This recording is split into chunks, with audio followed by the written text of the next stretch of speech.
ಹಾರ್ದಿಕವಾಗಿ ಸ್ವಾಗತ.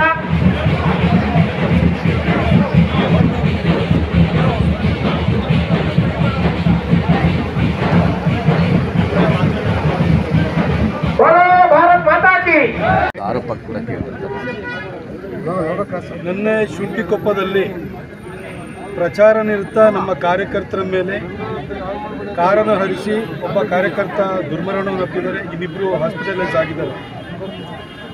ಈ ಘಟನೆಯನ್ನು ಖಂಡಿಸ್ತಾ 2023 ಏಪ್ರಿಲ್ ಮೇ ತಿಂಗಳಲ್ಲಿ ವಿಧಾನಸಭಾ ಚುನಾವಣೆ ನಡೆಯುವಂಥ ಸಂದರ್ಭದಲ್ಲಿ ನಾನು ಹೇಳಿದ್ದೆ, ಒಂದು ವೇಳೆ ಕನ್ನಡಿಗರು ಮೈ ಮರೆತು ಕಾಂಗ್ರೆಸ್ಸಿಗೆ ಓಟ್ ಹಾಕಿದ್ದೇ ಆಯಿತು ಅಂತಂದರೆ ಸ್ಥಾಪನೆ ಆಗುವಂಥದ್ದು ಕನ್ನಡಿಗರ ಸರ್ಕಾರವಾಗಿರುವುದಿಲ್ಲ, ಅದು ತಾಲಿಬಾನಿ ಸರ್ಕಾರ ಆಗಿರುತ್ತೆ ಅಂತ.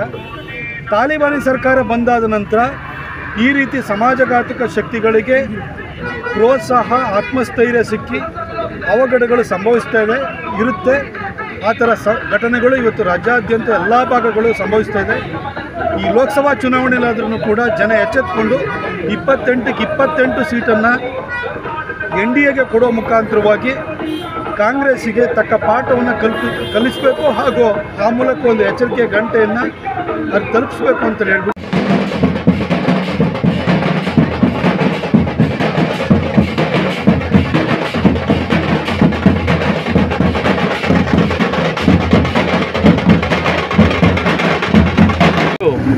ಪ್ರತಿನಿತ್ಯ ಇವತ್ತು ಕೊಲೆ, ಬೆದರಿಕೆ, ಹಲ್ಲೆ ಎಲ್ಲವೂ ನಡೀತಿದೆ.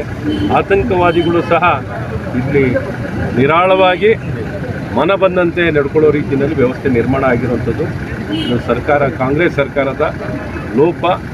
ಹಾಗಾಗಿ ಇವತ್ತೇನು ಸಂಪೂರ್ಣವಾಗಿ ಕಾನೂನು ಸುವ್ಯವಸ್ಥೆ ಕುಸಿದಿದೆ, ಅದಕ್ಕೆಲ್ಲ ಜವಾಬ್ದಾರಿ ಮತ್ತು ಹೊಣೆ ಇವತ್ತು ಕಾಂಗ್ರೆಸ್ ಸರ್ಕಾರ.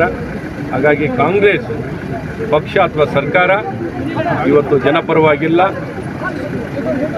ಅಭಿವೃದ್ಧಿನಲ್ಲಾಗಲಿ ಕಾನೂನು ಸುವ್ಯವಸ್ಥೆನಲ್ಲಿ. ಹಾಗಾಗಿ ಇಂಥ ಸರ್ಕಾರ ಇದ್ರೇನು ಬಿಟ್ಟರೇನು ಅನ್ನೋಂಥ ರೀತಿಯಲ್ಲಿ ಸಂಪೂರ್ಣವಾಗಿ ವಿಫಲವಾಗಿರೋ ಈ ಸರ್ಕಾರ ತೊಲಗಬೇಕು ಮತ್ತು ಇಂಥ ಸರ್ಕಾರಗಳು ಸಹ ವಜಾ ಆಗಬೇಕು. ಎಲ್ಲೊಂದು ಕಡೆ ಎಲ್ಲ ರೀತಿ ಪ್ರತಿನಿತ್ಯ ಘಟನೆಗಳು ನೋಡಿದಾಗ ಕಾನೂನು ಕಾಪಾಡೋದಕ್ಕೆ ವಿಫಲವಾಗಿರೋ ಕಾರಣದಿಂದನೇ ಈ ಸರ್ಕಾರ ವಜಾ ಆಗಬೇಕು.